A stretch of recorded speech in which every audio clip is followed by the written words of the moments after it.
मुख्यमंत्री ग्राम सडक योजनेचं काम निकृष्ट होत असून तात्काळ बंद करा असे सांगत 4 ते 5 ग्रामस्थांनी दगडफेक केल्याने यावेळी जेसीबीचा काचा फुटला असून अभियंता गंभीर जखमी झाल्याची घटना पैठण तालुक्यातील नायगाव शिवारामध्ये घडली आहे।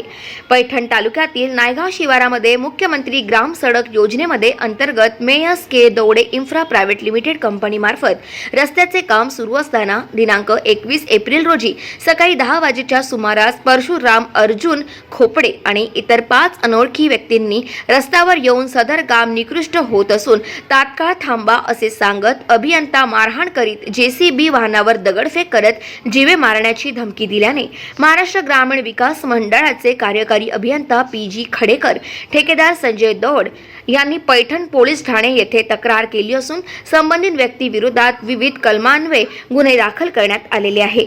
मी SD दौंडे माझा इंजिनियर आणि कोकलन साईटवर काम करत होते। जवळजवळ एक तारखेपासून काम चालू होतं। काल